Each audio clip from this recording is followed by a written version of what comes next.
नमस्कार। आप सभी को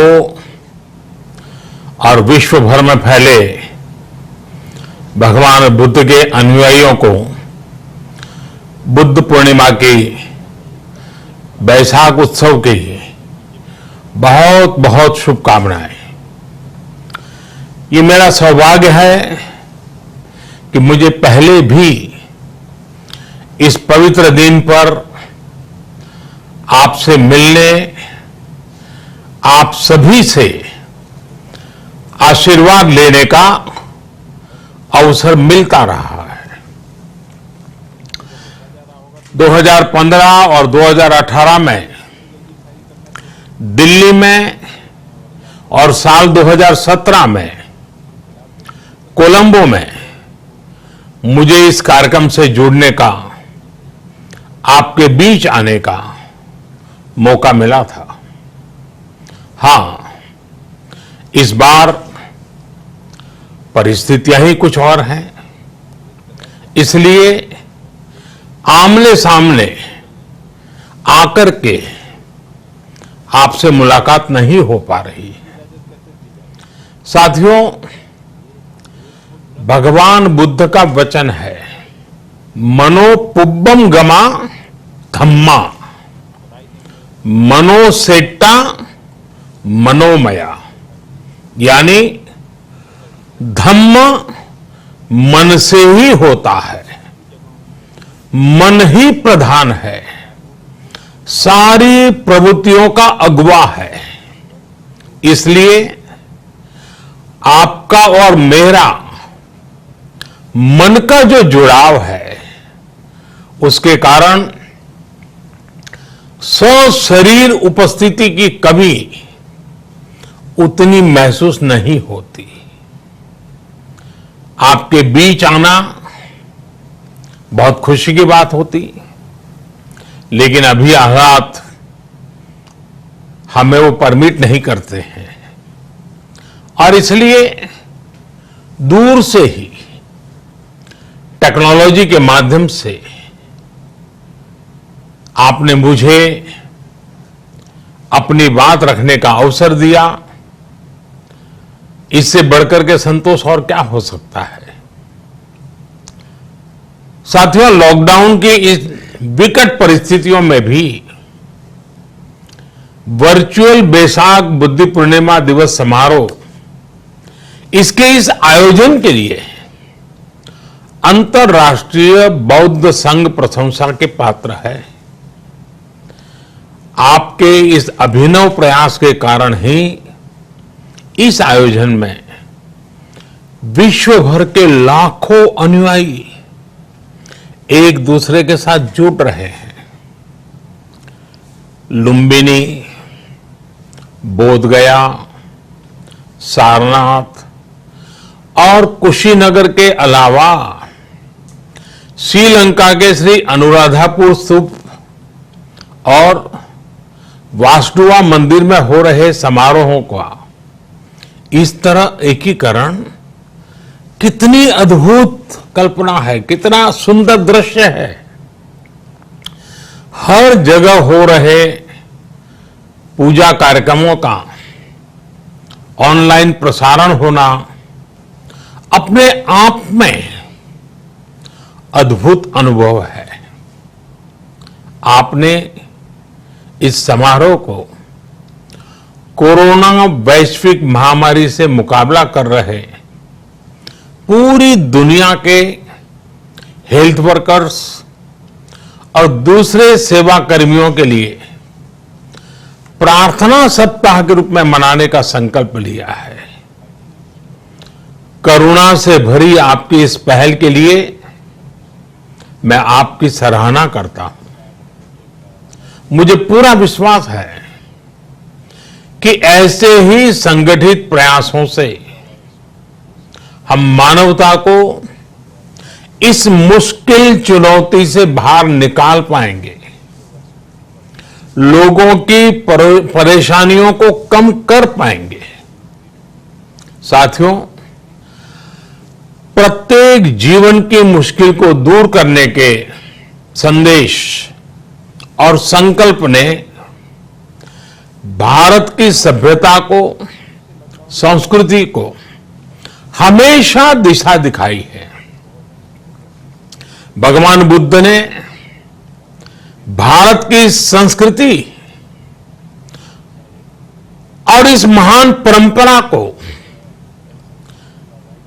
बहुत समृद्ध किया है। वो अपना दीपक स्वयं बने और अपनी जीवन यात्रा में दूसरों के जीवन को भी प्रकाशित करते रहे। और इसलिए बुद्ध किसी एक परिस्थिति तक सीमित नहीं है, किसी एक प्रसंग तक सीमित नहीं है। सिद्धार्थ के जन्म, सिद्धार्थ के गौतम होने से पहले और उसके बाद इतनी शताब्दियों में समय का चक्र अनेक स्थितियों, परिस्थितियों को समेटते हुए निरंतर चल रहा है। समय बदला, स्थिति बदली, समाज की व्यवस्थाएं बदली, लेकिन भगवान बुद्ध का संदेश हमारे जीवन में निरंतर प्रवाहमान रहा है।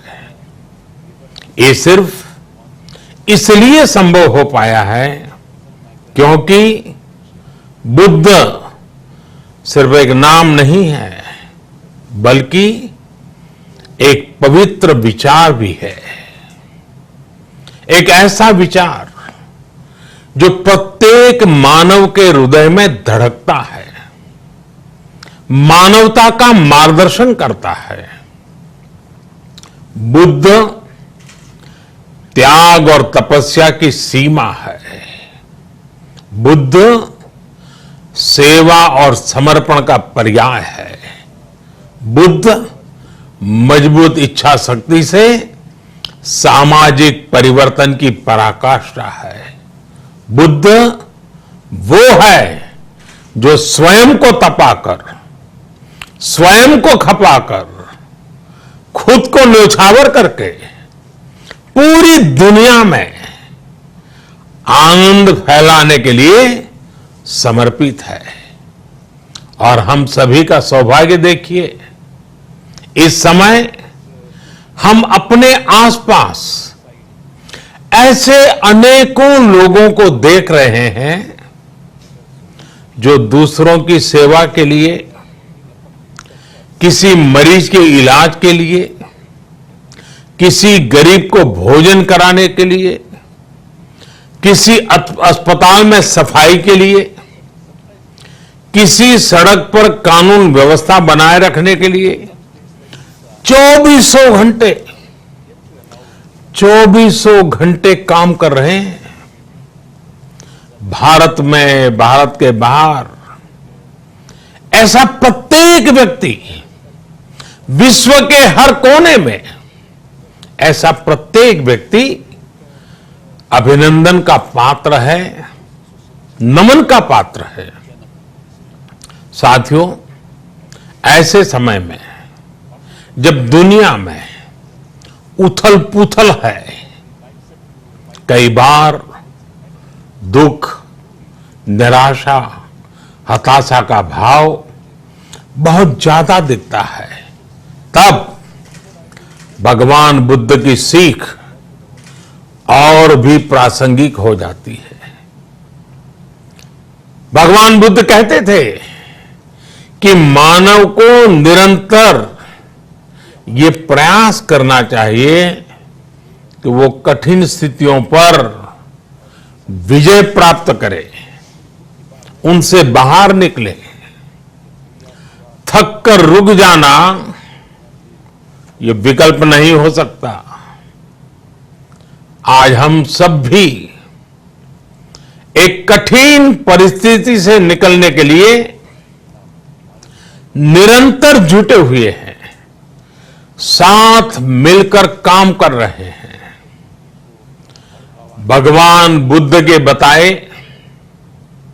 4 सत्य यानी दया, करुणा, सुख दुख के प्रति समभाव और जो जैसा है उसको उसी रूप में स्वीकारना। ये सत्य निरंतर भारत भूमि की प्रेरणा बने हुए है। आज आप भी देख रहे हैं कि भारत निस्वार्थ भाव से बिना किसी भेद के अपने यहां भी और पूरे विश्व में कहीं भी संकट में घिरे व्यक्ति के साथ पूरी मजबूती से खड़ा है। लाभ हानि, समर्थ असमर्थ से अलग हमारे लिए संकट की ये घड़ी सहायता करने की है। जितना संभव हो मदद का हाथ आगे बढ़ाने की है। यही कारण है कि विश्व के अनेक देशों ने भारत को इस मुश्किल समय में याद किया और भारत ने भी हर जरूरतमंद तक पहुंचने में कोई कसर नहीं छोड़ी है। भारत आज प्रत्येक भारतवासी का जीवन बचाने के लिए हर संभव प्रयास तो कर ही रहा है, अपने वैश्विक दायित्वों का भी उतनी ही गंभीरता से पालन कर रहा है। साथियों, भगवान बुद्ध का एक एक वचन, एक एक उपदेश मानवता की सेवा में भारत की प्रतिबद्धता को मजबूत करता है। बुद्ध भारत के बोध और भारत के आत्मबोध दोनों का प्रतीक है। इसी आत्मबोध के साथ भारत निरंतर पूरी मानवता के लिए, पूरे विश्व के हित में काम कर रहा है और करता रहेगा। भारत की प्रगति हमेशा विश्व की प्रगति में सहायक होगी।